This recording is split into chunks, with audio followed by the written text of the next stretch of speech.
Assalamualaikum. Welcome to the online classes of Air Foundation School System Tipu Campus. Here is the book for Air Foundation publications for grade 6 science. Today we will start our first chapter, that is ourselves. Welcome students. Today we will start our next lecture, that is starting from cell wall. ठीक है, हमने पढ़ा था पीछे तमाम sales के structure के बारे में पढ़ा था कि इसमें ये चीज़ें होती हैं, ये ऑर्गेनाइज वगैरह होती हैं। अब हम उसको डिटेल में स्टडी करेंगे। ठीक है, तो सेल की जो सबसे प्लांट सेल की जो सबसे पहली चीज़ है वो है सेल वॉल, जो उसकी आउटर कवरिंग होती है। जैसे किसी भी घर की जो कवरिंग होती है वो उसकी दीवारें होती हैं। ठीक है, तो सेल की जो दीवारें होती हैं उसको हम सेल वॉल कहते हैं। अच्छा, सबसे पहले जो है सेल वॉल। ठीक है, सेल वॉल का आपको स्ट्रक्चर आप देखा होगा, बाहर जो कवरिंग होती है इससे वही होती है, और ये जो है वो स्पेसिफिक मटेरियल से मिलकर बनी होती है जिसको हम सेलुलोज कहते हैं। और ये परफॉर्म करती है डिफरेंट फंक्शन। एक तो उसको शेप देती है, ठीक है, यानी कि गोल, ताकि वो सेल गोल अपनी गोलाई में रहे जैसी भी उसकी शेप है।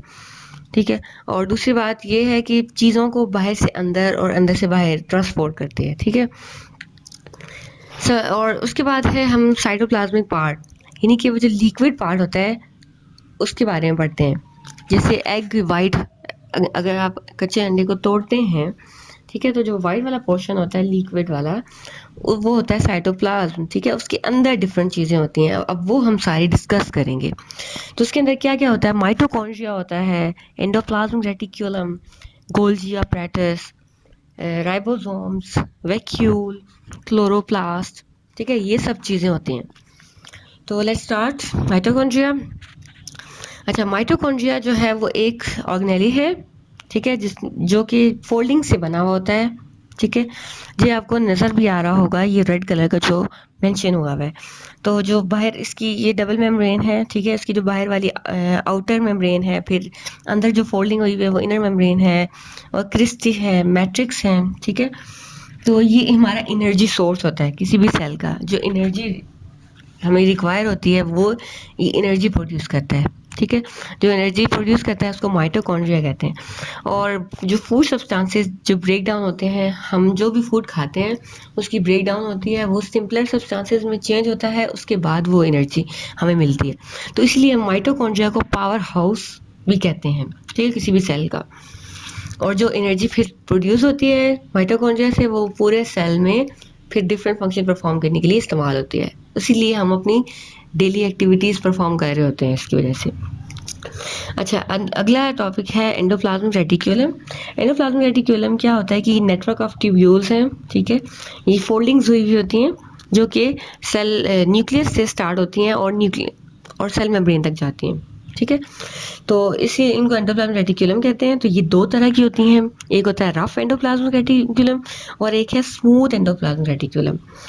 जो स्मूथ एंडोप्लाज्मिक रेटिक्यूलम है उनके ऊपर कुछ भी नहीं होता, वो स्मूथ इसलिए उसका नाम स्मूथ रखा गया है। ठीक है, और जो रफ एंडोप्लाज्मिक रेटिक्यूलम है उसके ऊपर छोटे छोटे राइबोसोम्स होते हैं। ठीक है, राइबोसोम्स उसके ऊपर होते हैं, तो उसकी जो अपीयरेंस होती है, यानी कि वो दिखने में हमें रफ नज़र आता है। ठीक है, डॉट डॉट। वो जो राइबोसोम्स होते हैं उनका काम है प्रोटीन बनाना। ठीक है, तो इसलिए रफ की वजह से, राइबोसोम्स की वजह से उसका नाम रफ एंडोप्लाज्मिक रेटिक्यूलम रखा गया है। और जो जिनके ऊपर राइबोसोम्स नहीं है उनको हम स्मूथ एंडोप्लाज्मिक रेटिक्यूलम कहते हैं। तो जो आगे से इनका फंक्शन करेंगे, देखते हैं कि क्या फंक्शन परफॉर्म करते हैं। ठीक है, तो जो रफ एंडोप्लाज्मिक रेटिक्यूलम है उसका काम है प्रोटीन बनाना, प्रोटीन सिंथेसिस। ठीक है, और जो स्मूथ एंडोप्लाज्मिक रेटिक्यूलम है उसका फंक्शन है कि कुछ कंपाउंड्स बनाना।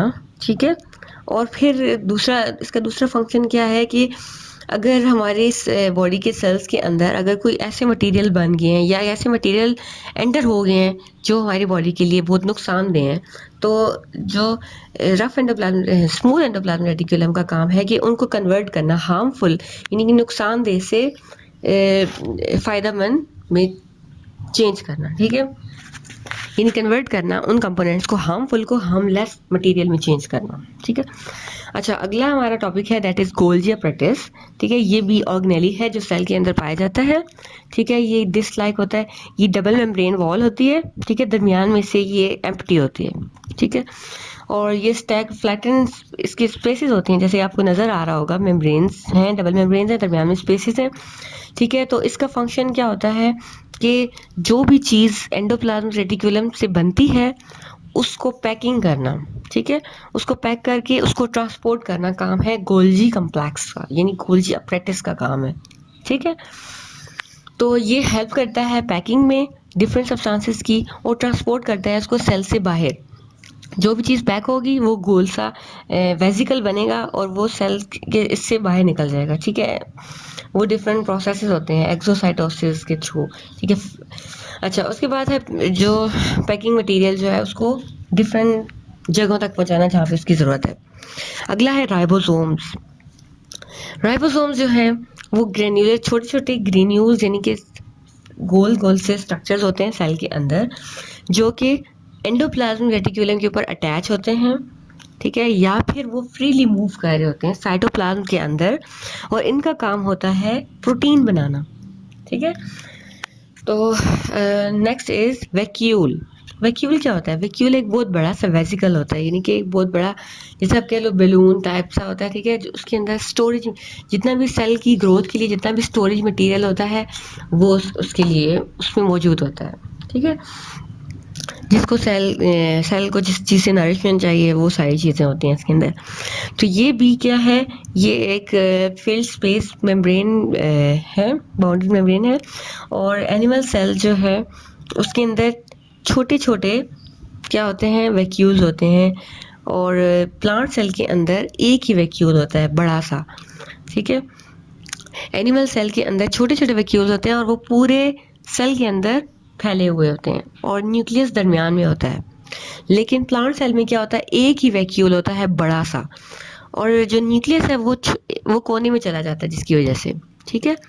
और वैक्यूल जो हैं वो हेल्प करते हैं, स्टोर करते हैं मटेरियल्स को, ठीक है।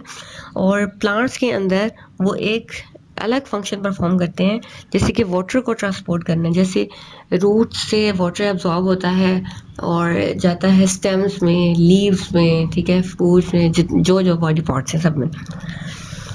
The next is chloroplast. Chloroplast क्या होता है, ये एक ऑर्गेनेली है, ठीक है, सेल के अंदर, ठीक है। और इसके अंदर क्लोरोफिल होता है, ठीक है। क्लोरोफिल जो है वो एक ग्रीन कलर का पिगमेंट होता है जिसकी वजह से फोटोसिंथेसिस होती है, ठीक है। फोटोसिंथेसिस ऐसा प्रोसेस है जिसके वजह से प्लांट जो है वो अपने फूड खुद बनाता है।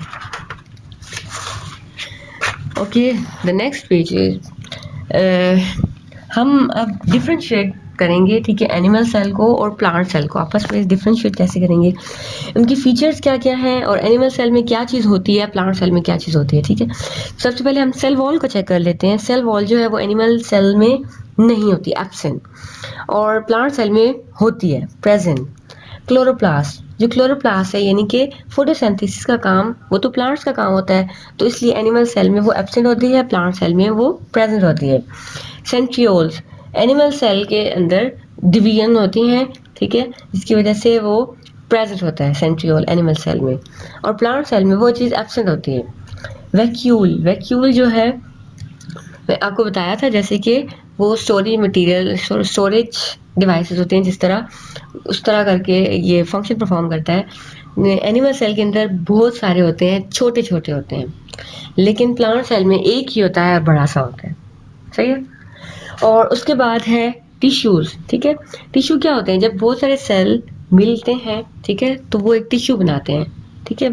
Different cells combine together to form a tissue, ठीक है, और फिर वो अपना एक फंक्शन करते हैं। तो हम उसको यूं भी कह सकते हैं, the aggregation of the cell is called tissue, यानी कि एग्रीगेशन होती है किसी चीज़ का मिल जाना। जब सेल्स मिलते हैं तो वो टिश्यू बनते हैं, टिश्यूज मिलते हैं तो वो ऑर्गन्स बनते हैं, ऑर्गन्स मिलते हैं तो वो ऑर्गन सिस्टम्स बनते हैं, और जब ऑर्गन सिस्टम मिलते हैं तो वो इंडिविजुअल बन जाते हैं, ठीक है।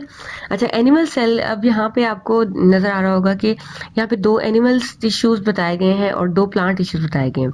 जो एनिमल टिश्यूज हैं वो कौन से हैं कि नर्वस टिश्यू है और मसल टिश्यू है।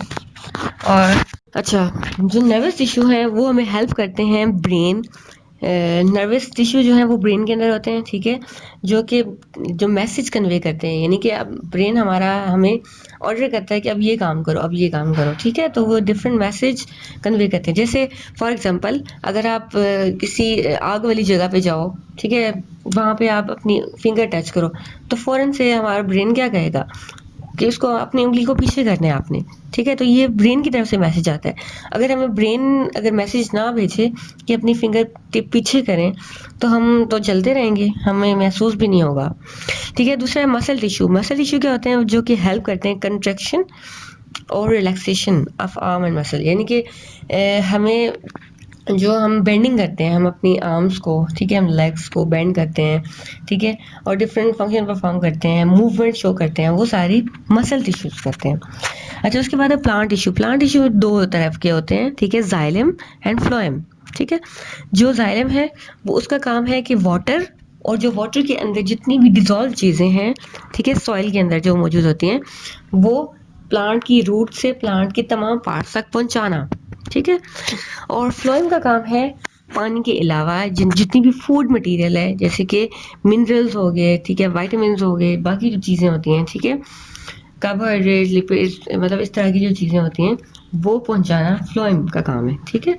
जो पानी वाली चीज़ें यानी लिक्विड यानी वाटर और डिजॉल्व मिनरल्स जो हैं वो जाइलम का काम है, और जो फूड मटेरियल का पहुंचाना काम है वो है फ्लोएम का। Next is organs. ऑर्गन्स क्या होते हैं, जब डिफरेंट टिश्यूज मिलते हैं तो वो ऑर्गन्स बनाते हैं, ठीक है। जैसे स्टमक एक ऑर्गन है, लंग्स एक ऑर्गन है, किडनी एक ऑर्गन है, हार्ट एक ऑर्गन है, ये तमाम सेल्स और टिश्यूज से मिलके बने हुए हैं, ठीक है, और ये डिफरेंट फंक्शंस परफॉर्म कर रहे हैं, इसीलिए हम ऑर्गन्स कहते हैं। अच्छा, एनिमल के अंदर जो स्टमक है वो एक ऑर्गन की एग्जांपल है, ठीक है, और ये डिफरेंट टाइप के टिश्यू से मिलके बना हुआ होता है, और ये डिफरेंट फंक्शन परफॉर्म करता है।